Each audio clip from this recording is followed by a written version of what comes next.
Kegiatan Presiden Joko Widodo minggu ini banyak berlokasi di sekitar wilayah Yogyakarta dan Jawa Tengah. Berbagai kegiatan pun dilakukan. Sabtu 27 Januari lalu misalnya, Presiden Jokowi menyempatkan diri bermain bola di tengah guyuran hujan bersama Kaisang Pangarep putra bungsunya yang juga Ketua Umum PSI di Sleman, Yogyakarta. Kegiatan pun berlanjut saat Jokowi bersama Agus Harimurti Yudhoyono menghabiskan waktu bersama pada hari Minggu dengan bersepeda di Yogyakarta. Tak sampai di situ, Senin 29 Januari lalu di Magelang, Jawa Tengah, Presiden Jokowi meresmikan Geraha Utama Akademi Militer di Magelang, Jawa Tengah. Setelah melakukan peresmian, Jokowi ditemani Prabowo Subianto makan bakso bersama. Kegiatan Presiden Jokowi di Yogyakarta dan Jawa Tengah masih dilanjutkan dengan peresmian 7 ruas jalan di Gunung Kidul. Hingga hari ini menghadiri acara Hari Lahir Organisasi Nahdlatul Ulama.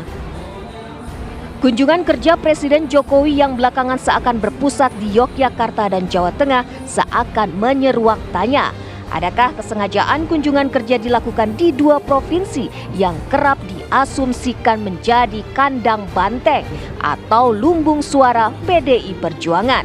Atau memang kunjungan kerja di Yogyakarta dan Jawa Tengah bagian dari aktivitas sebagai presiden yang memang sudah direncanakan jauh hari?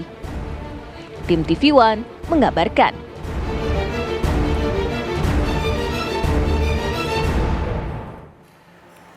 Memang begitu padat, begitu banyak agenda yang dilakukan oleh Presiden Joko Widodo saat melaksanakan kunjungan kerja di Yogyakarta dan Jawa Tengah mulai pekan lalu.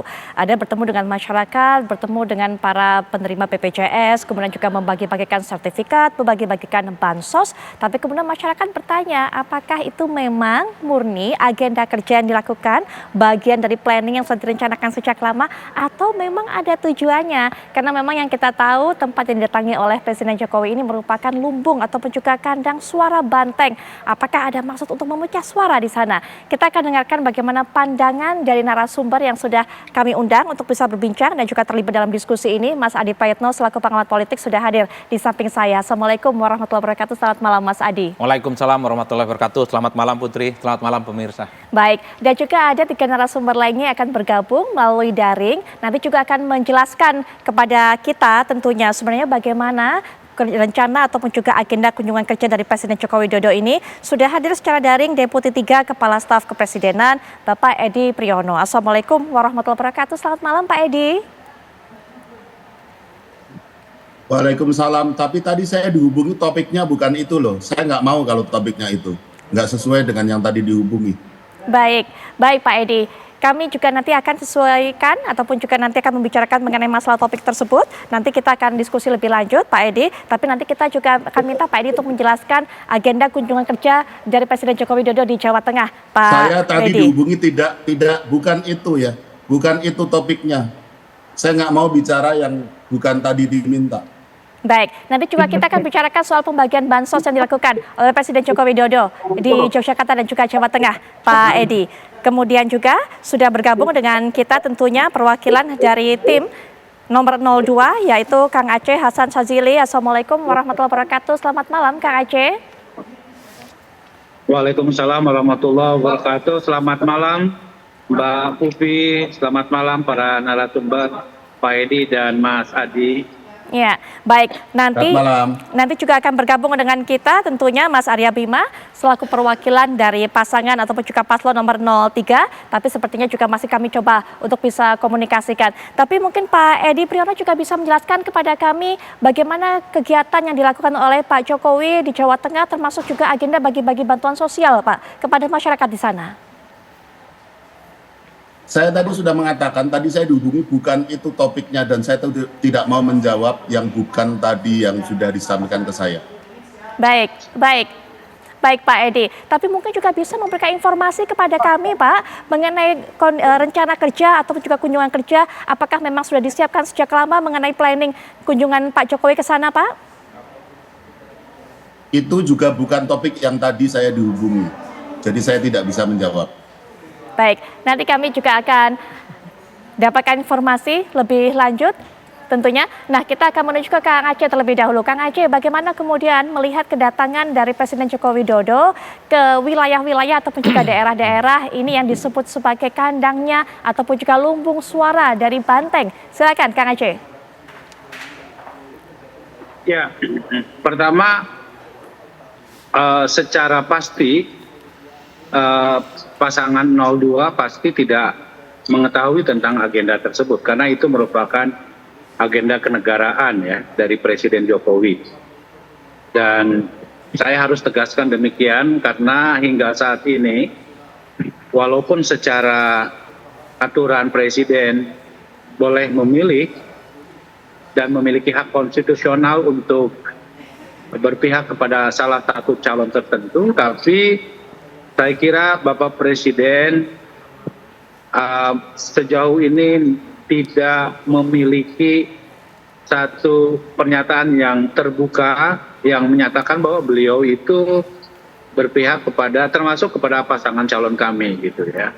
Jadi karena itu maka yang perlu kami tegaskan bahwa agenda Presiden Jokowi merupakan agenda kenegaraan, agenda beliau sebagai kepala negara yang tentu tidak ada sama sekali keterkaitannya dengan agenda pasangan paslon 02 gitu.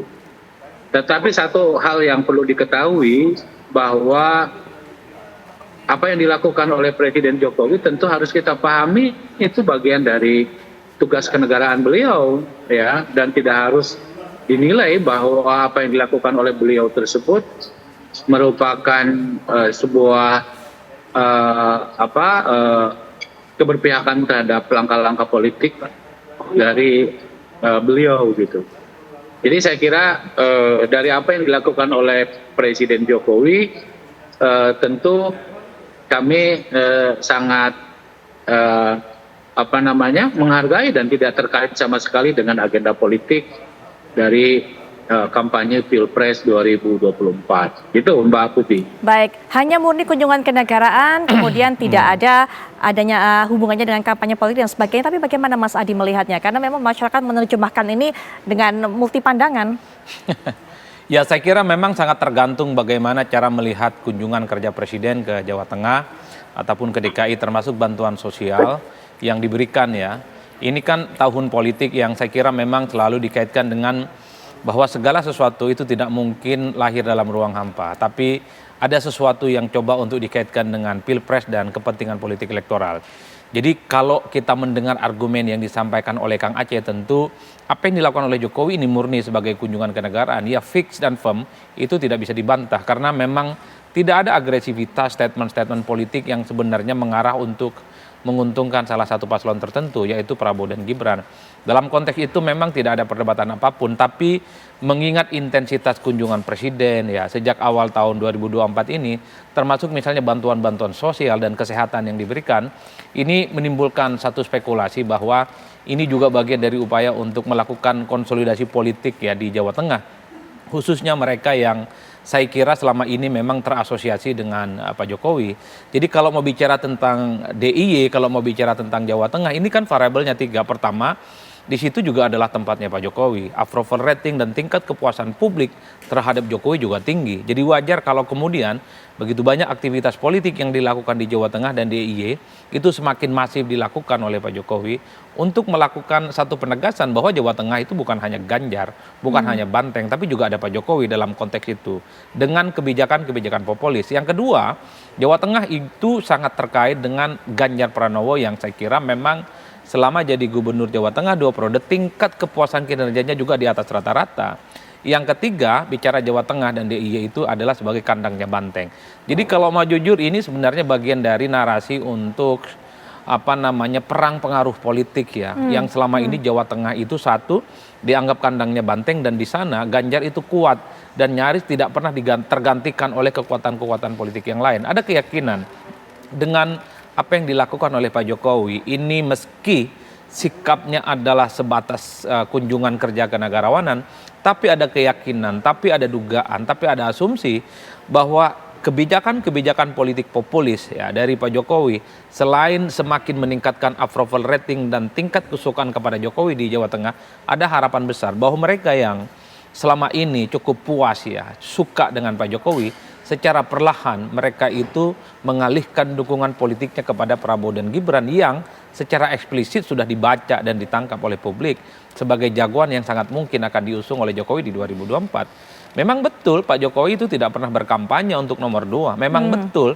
tidak ada statement-statement yang mengatakan bahwa Jokowi mendukung salah satu paslon. Tapi ada satu dugaan yang sebenarnya disimplifikasi oleh publik, bahwa semakin tinggi tingkat kepercayaan publik terhadap Jokowi di DIY dan Jawa Tengah, maka semakin terkonfirmasi pula mereka akan mengikuti kemana arah pilihan politik Jokowi di 2024. Kan ini yang sebenarnya ingin coba untuk digali.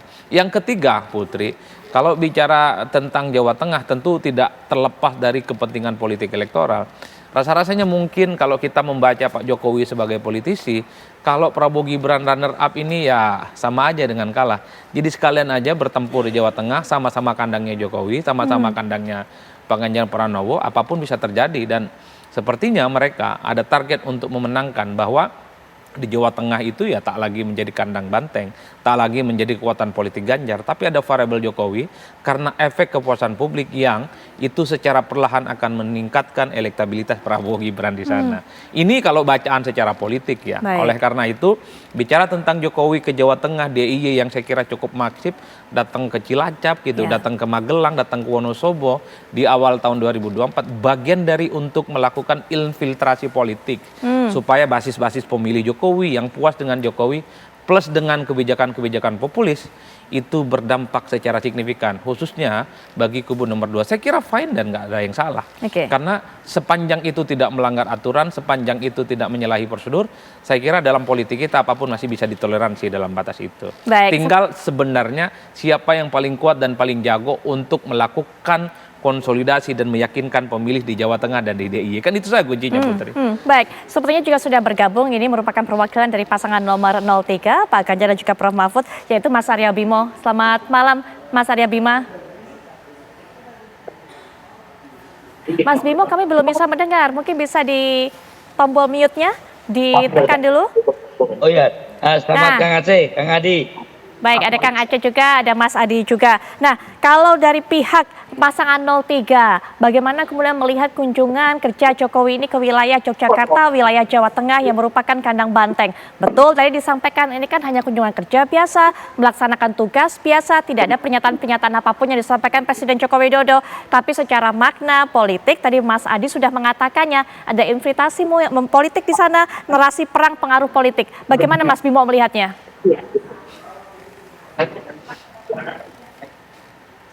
Oh ya, memang Pak Prabowo dan Mas Gibran tidak akan mungkin bisa mendongkrak di Jawa Tengah ya. Sama sekali kesulitan. Pak Prabowo mungkin di Jawa Barat masih ada lah. Tapi kalau di Jawa Tengah, Pak Prabowo Mas Gibran tidak mampu mendongkrak suara Pak Ganjar yang sudah di atas 50%.